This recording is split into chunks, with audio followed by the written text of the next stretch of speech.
Es obvio que no se logra con la fuerza humana.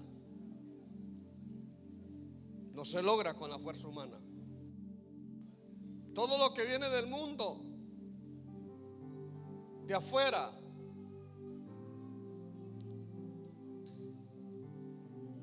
es dañino. La mayoría de las cosas. Y no se puede vencer, humanamente hablando.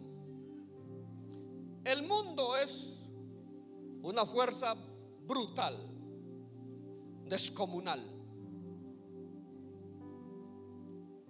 El mundo tiene métodos. El mundo tiene todo. Fíjense ustedes que antes hasta el fútbol era sano. Ahora todo se mueve por dinero.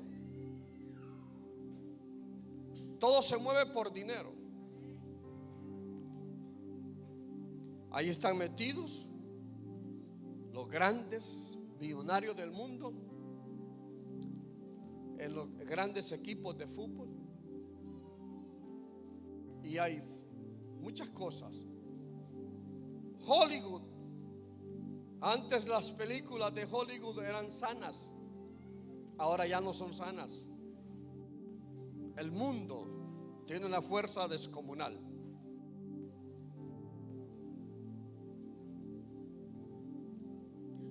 Todo ha cambiado.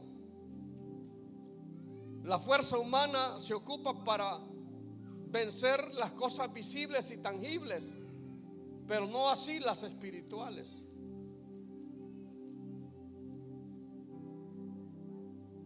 Cuando Dios llamó a Zorobabel, una cosa que le demandó fue esta. Póngamelo ahí. No será con ejército ni con fuerza, sino con mi espíritu. Una gran tarea que le había asignado Yahweh a Zorobabel, la de reconstruir el templo de Salomón. Pero le dice y le aclaran anticipadamente, le aclara y le dice: no con ejército ni con fuerza, sino con mi espíritu. Mire, trabajar con el Espíritu Santo es para gente entendida. Porque aún hay personas que asisten a la iglesia que no disciernen cómo trabaja el Espíritu Santo y entonces actúan en la fuerza humana.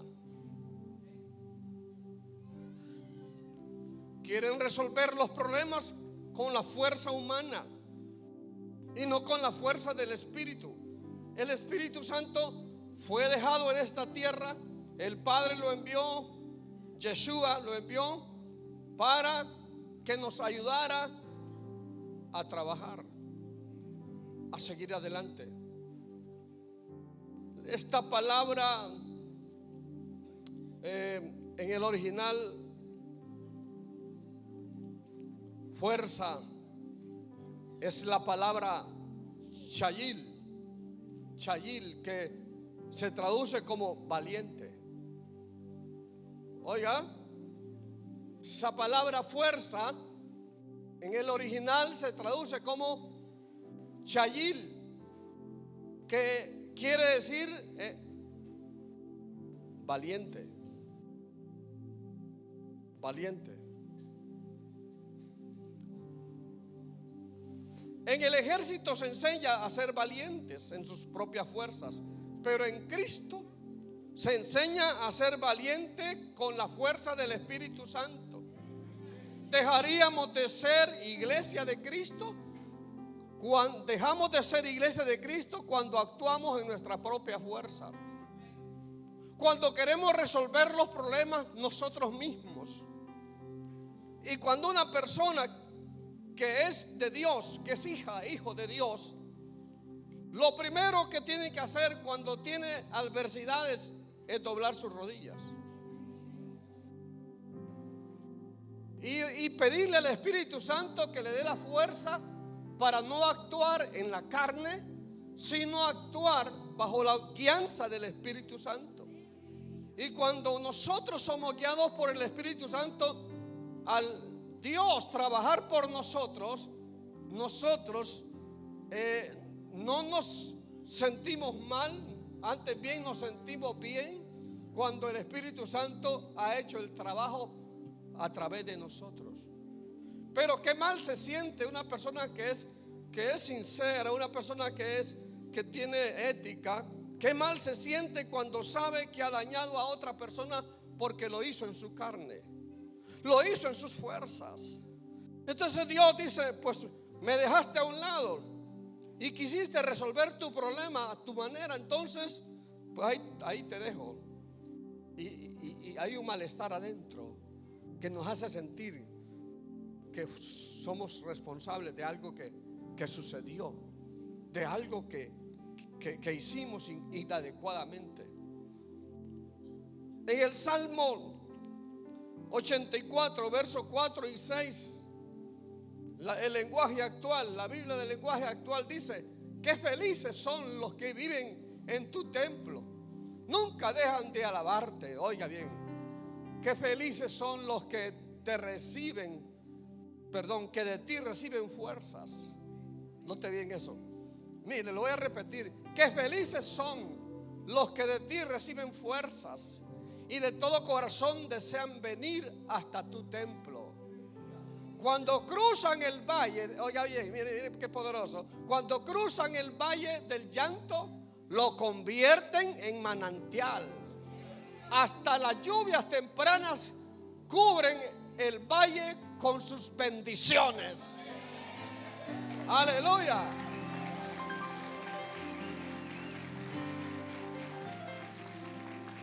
Esa es palabra de Dios.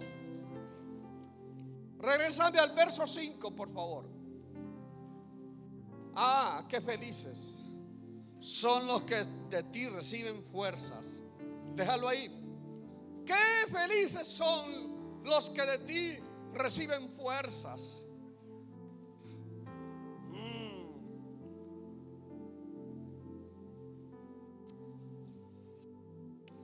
Una cosa es que tú hagas las cosas a tu manera, a la fuerza tuya, y otra cosa es que el Espíritu Santo te dé las fuerzas. Hay gente que constantemente está recibiendo fuerzas en su espíritu, en su alma. Están recibiendo esas fuerzas. Cuando tú estás recibiendo las fuerzas de manera continua, cuando vengan las pruebas y las adversidades, tú te paras firme, porque no te paras en tu propia fuerza, sino en las fuerzas del Señor. Aplaudan con ganas si es para Dios.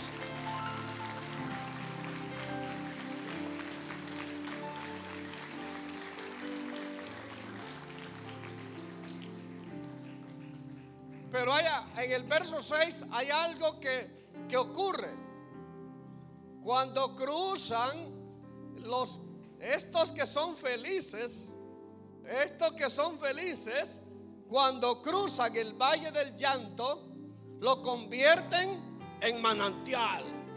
Aleluya. Óigame. Cuando cruzan el valle del llanto, ellos lo convierten en manantial. Aleluya. Ellos somos nosotros los que tenemos las fuerzas dadas por el Eterno. Cuando nosotros cruzamos ese valle de llanto, inmediatamente ese valle se convierte por nosotros mismos en un manantial. En un manantial. ¿Y qué es un manantial? Es un lugar donde brotan aguas puras. Aguas puras. las aguas puras del Espíritu Santo, las aguas que sacian la sed espiritual. Lo convertimos en manantial, aleluya. Yo enseño esto y lo voy a enseñar ahora y mañana, y hasta que el Señor me dé fuerza, voy a enseñarle al pueblo a depender de las fuerzas del Eterno, porque cuando dependemos de las fuerzas del Eterno, el valle del llanto lo convertimos en manantial de vida. Denle un aplauso al Señor.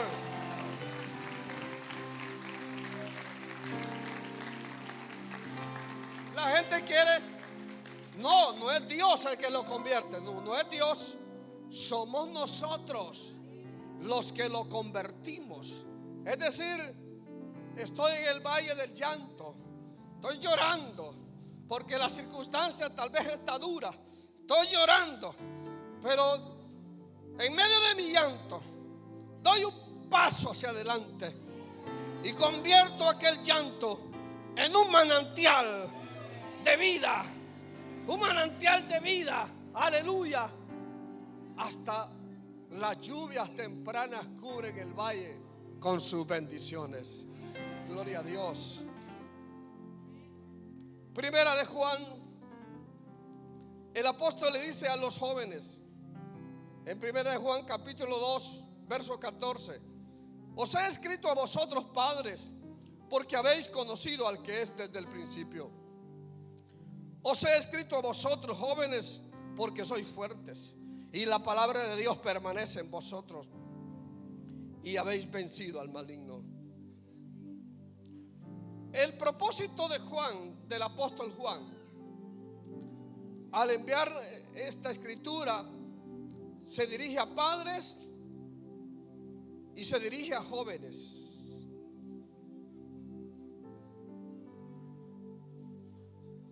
Cuando venga la crisis, escuche, yo hablaba en la primera reunión, cuando venga la crisis, tanto responsables serán los padres como los hijos, los jóvenes. Pero hasta este momento es responsabilidad de los padres enseñarle a sus hijos quién es Dios en verdad, que no es el Dios como lo pintaron en los cuadros, no es el Dios como lo pintan los hombres, le dan figura humana, pero el Dios que debemos enseñar nosotros es el Dios que trabaja a través del Espíritu Santo y que no es algo muerto, que no es algo sin vida, sino que el Espíritu Santo es el que da vida. Dice que la carne para nada aprovecha, pero el Espíritu es el que da vida. Entonces tenemos que enseñar a nuestros hijos y a nuestros nietos a que conozcan al Dios verdadero, porque cuando vengan las cosas terribles que están escritas en la palabra, solamente los que conozcan al Dios verdadero estarán firmes. Estarán firmes. Son los que cambiarán el llanto en manantial de vida. Entonces el propósito de esta carta es prepararlos para lo que ha de venir, preparando a los padres, porque le dice: os he escrito a vosotros padres, porque habéis conocido al que es desde el principio. No, mírenlo ahí, porque habéis conocido al que es desde el principio. ¿Quién es el que es desde el principio? ¿Quién es? ¿Con quién estoy hablando yo? Con gente muda. ¿Quién es el que es desde el principio?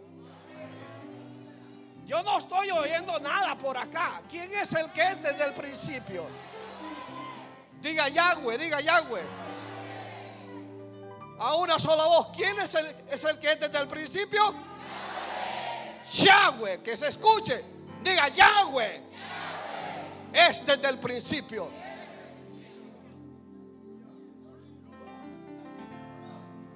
Pero le dice: os escribo a vosotros jóvenes porque sois fuertes. Si el padre enseña a su hijo quién es Dios, su hijo será fuerte. Será fuerte.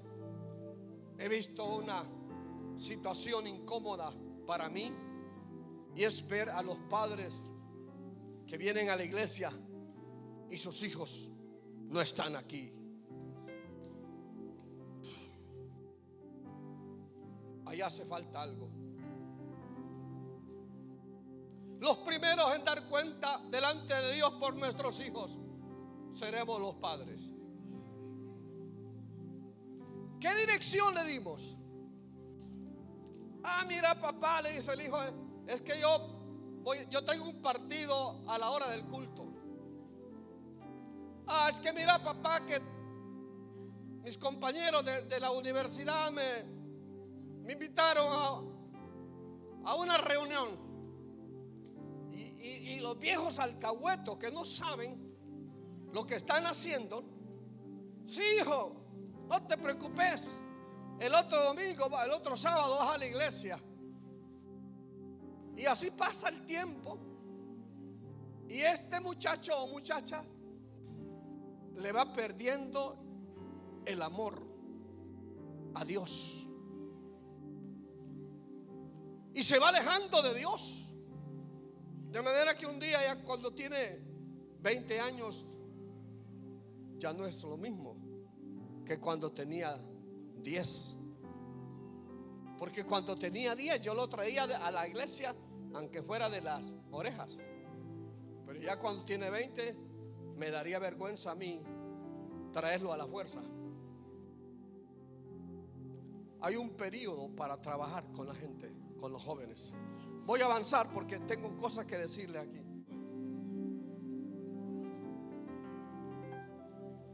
Porque sois fuertes, le dice Juan el apóstol a los jóvenes.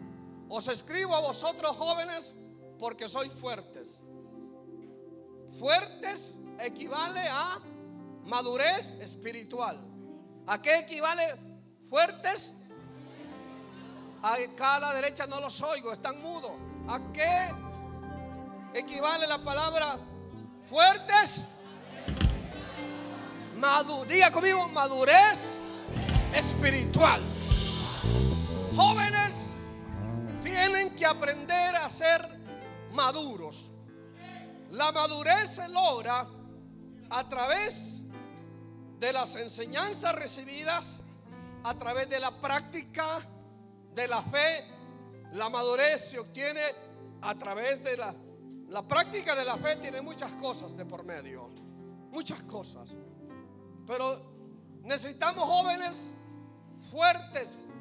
En otras palabras, necesitamos jóvenes maduros.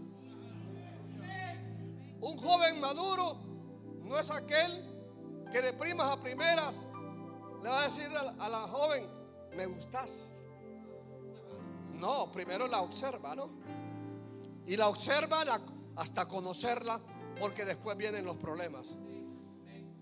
Una joven madura es aquella que antes de decirle sí a un hombre para un noviazgo, primero lo observa y lo analiza. Primero, su prioridad es Yeshua.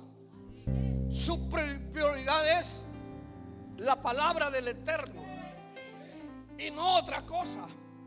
Primero Dios y siempre Dios. Hoy será Dios primero, mañana será Dios primero, pasado mañana será Dios primero. Esa es mi prioridad. Diga conmigo, Dios es mi prioridad. Grítelo, Dios es mi prioridad. Y cuando Dios es tu prioridad, cuando Dios es tu prioridad, no va a ser tu mujer la que te va a decir, hoy no vayamos a la iglesia.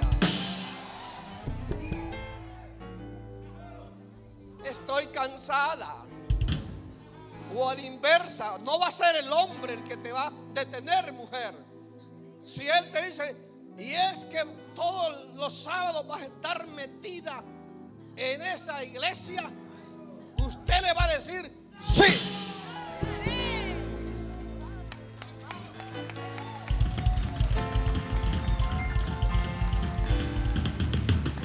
Luego le dice, pues te voy a dejar, pues déjeme, porque mi prioridad es Dios.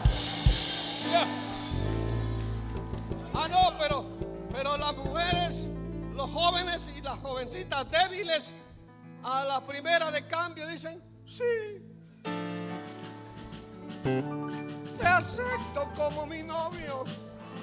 Sí, te acepto como mi novia.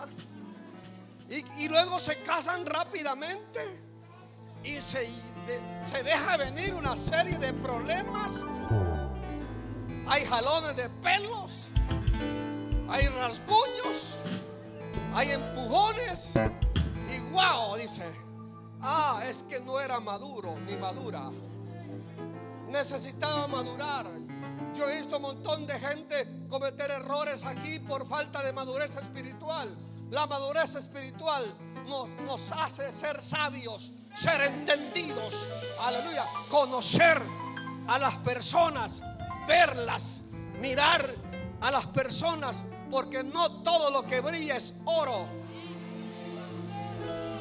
No todo lo que brilla es oro. No todo el que diga Señor, Señor, Señor es hijo. Voy a avanzar. Primera de Corintios capítulo 2 verso 6 al 8. Sin embargo hablamos sabiduría. Diga conmigo sabiduría. Estoy hablando en el mensaje anterior, hace 2 semanas, acerca de la sabiduría. Hablamos sabiduría entre los que han alcanzado madurez. Y sabiduría no de este siglo, ni de los príncipes de este siglo que perecen. Mas hablamos, diga, sabiduría de Dios. Sabiduría de Dios. Mas hablamos sabiduría de Dios en misterio, la sabiduría oculta, la cual Dios predestinó antes de los siglos para nuestra gloria. Quédese ahí. Bueno, lo voy a terminar. La que ninguno de los príncipes de este siglo conoció, porque si la hubieran conocido, nunca habrían crucificado al Señor de gloria. Quédese en el verso 6.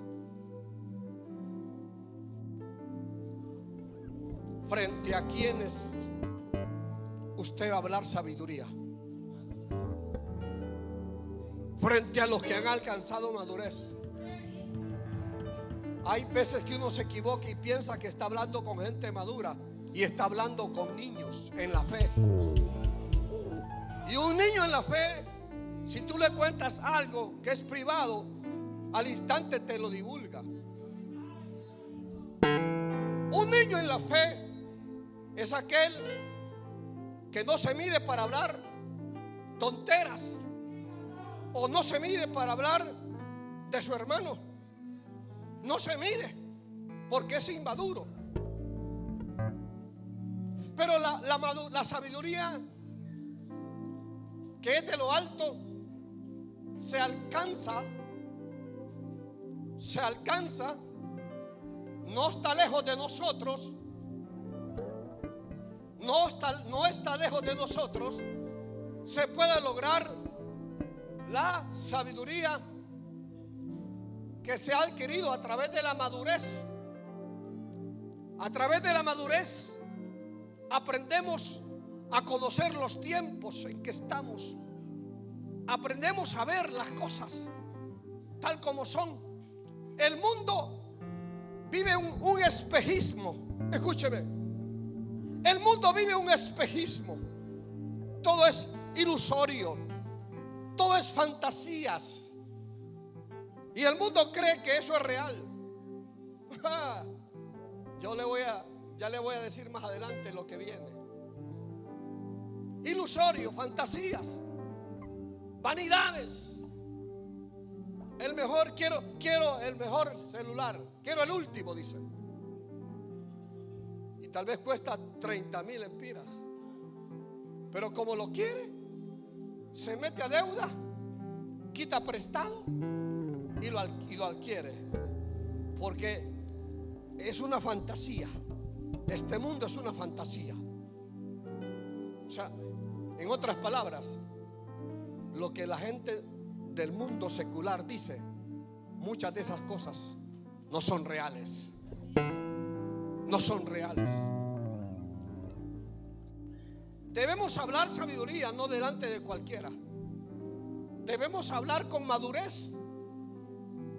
¿Sabe que a José le costó bien caro el haber contado su sueño? Escuche, eso, voy a hablar más adelante de eso. Le costó muy caro a José contar sus sueños a cualquiera. Sus hermanos lo odiaron. Lo odiaron porque él tenía sabiduría de Dios. José tenía sabiduría de Dios aún desde que era un joven, un jovencito, un adolescente. Desde entonces José tenía la sabiduría que viene de lo alto. Aleluya. Si somos la idea de Dios, es inevitable tener propósito. Somos, diga conmigo, somos la idea de Dios. La idea de Dios. Es que Dios planeó crearte a ti, crearme a mí. Él planeó eso. No es que al azar dijo, al azar, no, yo quiero que nazca aquel indio pelo parado, quiero que nazca. No, Dios lo planeó. Dios lo planeó. Dios dijo, voy a poblar la tierra. Voy a poblar la tierra. Ahora estamos preocupados porque está súper poblada y la comida ya casi no alcanza. Pero Dios, Él se la va a arreglar, porque Él dijo que se poblara la tierra. ¿Sí o no? Entonces, somos la idea de Dios. Diga conmigo, somos la idea de Dios. La idea de Dios. Que lo digan todos, hombre. Somos la idea de Dios. La idea de Dios. O sea, yo no soy el producto de la casualidad. Yo no soy el resultado de un tiempo de amores de mi papá con mi mamá. Yo no soy el resultado de un placer. Por encima de ese placer, soy la idea de Dios. Dios dijo, Orlando va a nacer en la tierra de Honduras, en el departamento de Olancho, en el municipio de Manto. Va a nacer Orlando Medina, y a él lo voy a ocupar como un pastor, un apóstol para mi reino. Yo no lo sabía, pero él sí lo sabía. Él sí lo sabía. ¡Denle gloria!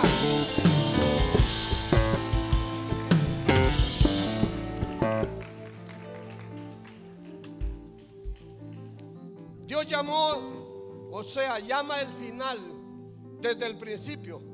Es lo que expresa en Romanos 8:29. Romanos 8:29. Porque a los que antes conoció, ¿qué somos nosotros? Ya se les olvidó. ¿Qué somos nosotros? La idea de Dios. Diga, la idea de Dios. La idea de Dios. Porque a los que antes conoció también lo predestinó para que fuesen hechos conforme a la imagen de su Hijo. La idea de Dios. Para que Él sea el primogénito entre muchos hermanos. La idea de Dios. No soy, diga conmigo, yo no soy el resultado de la nada o de la casualidad. Diga, yo soy la idea de Dios. La idea de Dios.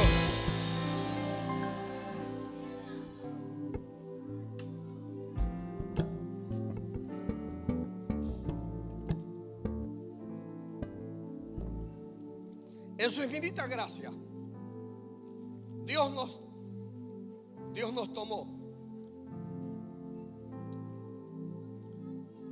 una decisión por anticipado.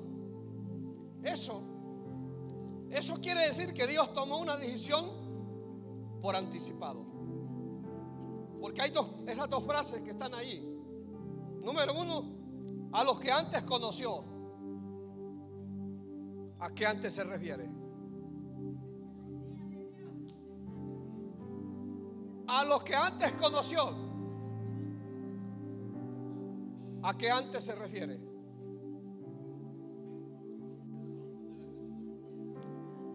¿Verdad que los tengo preocupados?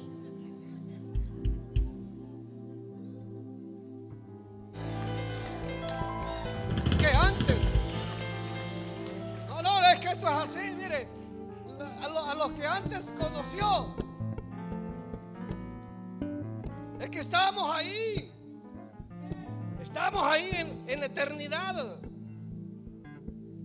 La gente solo mira los que están encima, los físicos, el montón de pellejo y carne.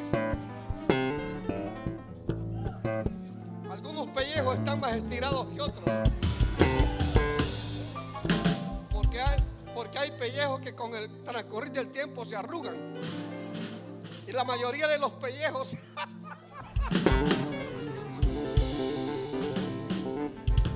tienen que arrugarse con el transcurrir del tiempo. El ser humano solo ve lo de encima, pero no ve lo de adentro. Quiere decir que tu espíritu antes estaba con Dios.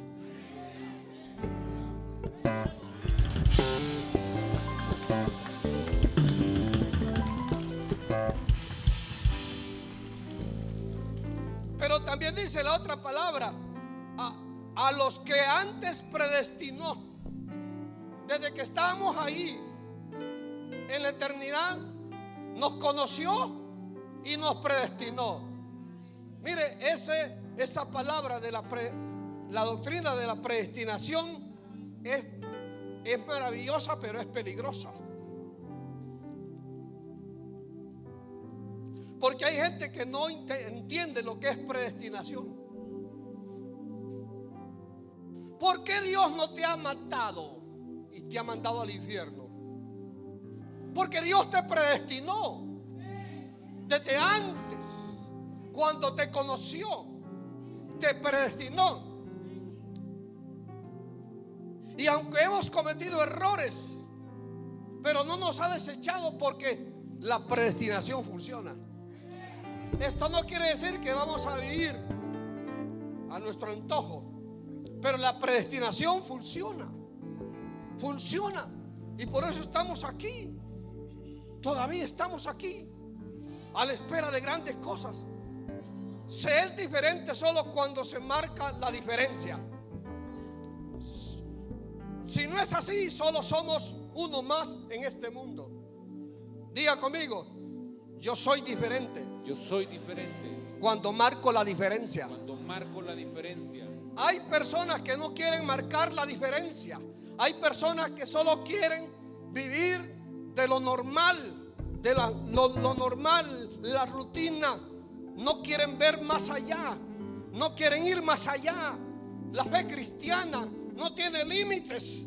La fe cristiana, para la fe cristiana o la fe puesta en el Hijo de Dios, no hay límites. No hay nada que te pueda parar. Soy diferente cuando marco la diferencia. Hablando de José, José era un hombre de fortaleza espiritual. Era maduro. Siempre mantuvo vivos sus sueños. Siempre mantuvo vivos sus sueños. A pesar de todo. Vamos a leer varios versículos aquí. Los sueños de Dios estaban frescos en la mente de José. Génesis capítulo 37, verso 5. Y soñó José un sueño y lo contó a sus hermanos, y ellos llegaron a aborrecerle más todavía. Y él le dijo: oíd ahora este sueño que he soñado. He aquí que atábamos manojos en medio del campo, y he aquí que mi manojo se levantaba y estaba derecho, y que vuestros manojos estaban alrededor y se inclinaban al mío. Le respondieron sus hermanos: ¿reinarás tú sobre nosotros? ¿O señorarás sobre nosotros? Y le aborrecieron aún más a causa de sus sueños y de sus palabras. Soñó aún otro sueño, diga otro sueño. Y lo contó a sus hermanos diciendo: he aquí que he soñado otro sueño, y he aquí que el sol y la luna y 11 estrellas se inclinaban a mí. Y lo contó a su padre y a sus hermanos, y su padre le respondió y le dijo: ¿qué sueño es este que has soñado?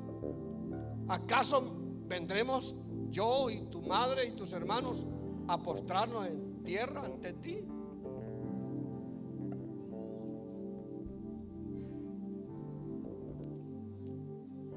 Él, como era un hombre maduro, mantuvo vivos sus sueños. No perdió de vista sus sueños. Hay personas que Dios les muestra algo y luego se olvidan que Dios les mostró algo. Que Dios les dijo: vos vas a ser este y este hombre, o esta y esta mujer. Y se les olvida, porque no son maduros. Entonces perdieron de vista sus sueños. Y cuando alguien pierde de vista sus sueños, no tiene por qué pedirle a Dios que lo haga prosperar. No tiene por qué pedirle a Dios que lo bendiga. Pero José mantuvo vivos sus sueños. Siempre estaban frescos en su mente. Óigame, si aún sus hermanos lo odiaron por sus sueños, si su papá y su mamá, su papá le dijo: ¿acaso vendremos nosotros a postrarnos ante ti? Y usted sabe que así fue. Que ellos tuvieron que ir y postrarse ante José. Aún su propio padre reconoció que José era un soñador. Necesito yo en esta casa, en este ministerio, hombres y mujeres soñadores, que aprendan a soñar, que aprendan. Aplauda si puede, aplauda si puede. Necesito soñadores. Necesito hombres soñadores, visionarios, que no se olviden de sus sueños. Cuando era yo pequeño, allá en el pueblo, yo viví experiencias terribles que ahora que ya grande me di cuenta que el diablo quería matarme. Usaban la brujería contra mi mamá cuando yo era un tiernito. Usaban la brujería para matarme, pero Dios no se los permitió.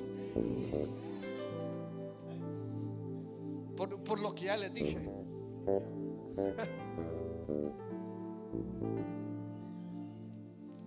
Tres pruebas que se iban a cumplir en su vida, en la vida de José. Tres pruebas. Fue odiado por sus hermanos, vendido como esclavo, preso en la cárcel. Pero como era maduro, no tiró la toalla. Como era maduro, se mantuvo allí.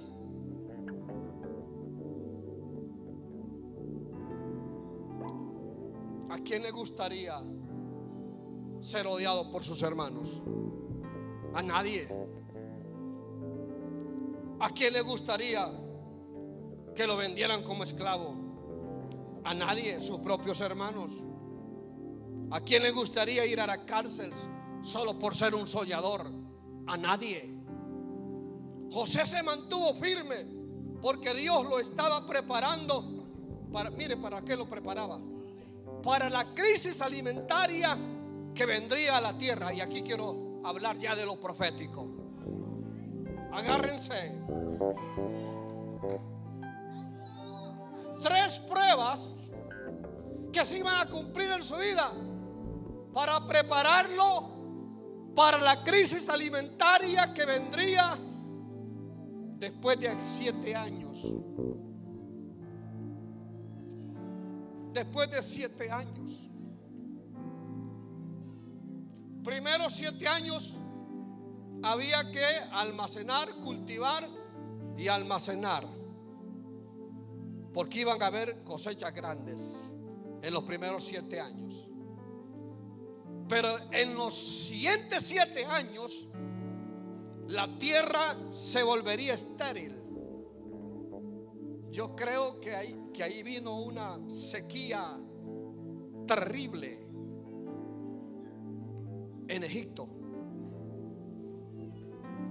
La tierra no producía en esos 7 años, que representan las vacas flacas,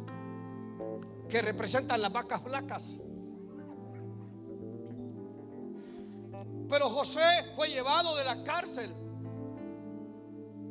a analizar el sueño de Faraón, y le dijo con toda certeza, como era un soñador y como ya Dios le había mostrado lo que iba a hacer con él, cuando salió de la cárcel, llegó donde Faraón y le dijo: Señor rey, esta es la interpretación del sueño. Habrán 7 años de abundancia y habrán 7 años de escasez. Usted debe prepararse para crear graneros. Mire, esto es poderoso lo que les estoy diciendo. Crear graneros para almacenar granos, porque después de los 7 años vendrán otros 7 que son terribles. Habrá hambruna en la tierra, le dice.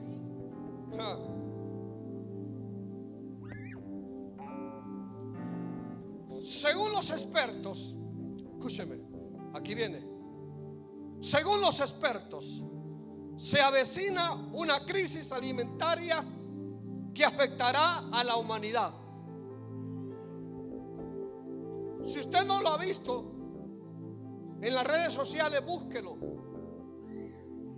Pero según los expertos, se avecina una crisis alimentaria de grandes magnitudes que afectará a la mayoría de los seres humanos de esta tierra. Entonces, ¿por qué va a acontecer esto? Mateo 24:7. Porque se levantará nación contra nación y reino contra reino, y habrá pestes y hambres. Oiga, esto no está escrito aquí solo por estar escrito. Hambres. Me quedo ahí en la palabra hambres. Se avecina una hambruna. Se avecina una hambruna. Escúchenlo. Lo estoy advirtiendo. Lo estoy diciendo. Mateo 24:7. Habrá una hambruna. Apocalipsis capítulo 6, verso 6. Y oí una voz de en medio de los 4 seres vivientes. Lee el texto. Y oí una voz de en medio de los 4 seres vivientes que decía: 2 libras de trigo por 1 denario y 6 libras de cebada por 1 denario, pero no dañes el aceite y el vino. Mire, esto de 2 libras de trigo por 1 denario y 6 libras de cebada por 1 denario significa escasez en la tierra, escasez de alimentos en la tierra. Apocalipsis 6:6, eso representa. Le quiero advertir, habrá escasez, habrá hambre en la tierra, porque ya lo hubo en tiempos pasados. Tenemos que tomar la sabiduría de José.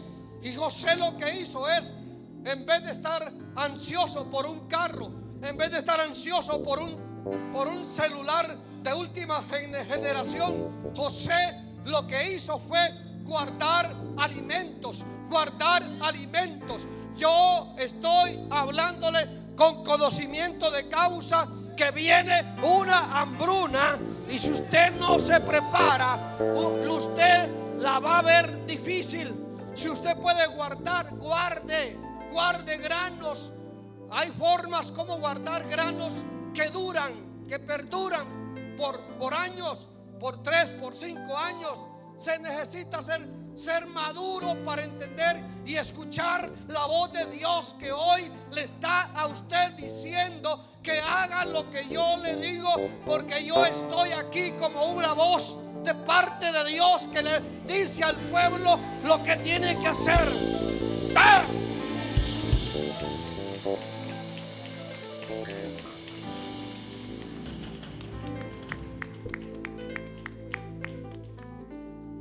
Usted me dice, pero es que no tengo. ¿Cuánto te cuesta ese celular que andas?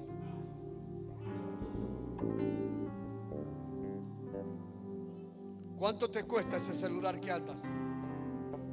¿Cuánto te cuesta ese carro que andas? ¿Cuánto te cuesta la motocicleta? ¿Cuánto te cuesta? Cómprate una carga de frijoles y cuídalos. Cómprate una carga de maíz y cuídala. Cómprate una carga de arroz y cuídala. Cómprate unas cuantas libras de aceite, no sé, y cuídalo, guárdalo. La gente dice, no va a pasar nada. No, el apóstol está queriéndonos meter temor a nosotros. No, nada va a pasar, porque la palabra de Dios dice que Él es nuestro proveedor. Sí, pero si a José, siendo un hombre maduro, lo hizo pasar por crisis, para que él se convirtiera después en la solución del problema, usted no puede decir que no va a acontecer, que nada va a acontecer. Sí va a acontecer. Está escrito Mateo 24:7 y Apocalipsis capítulo 6 verso 6.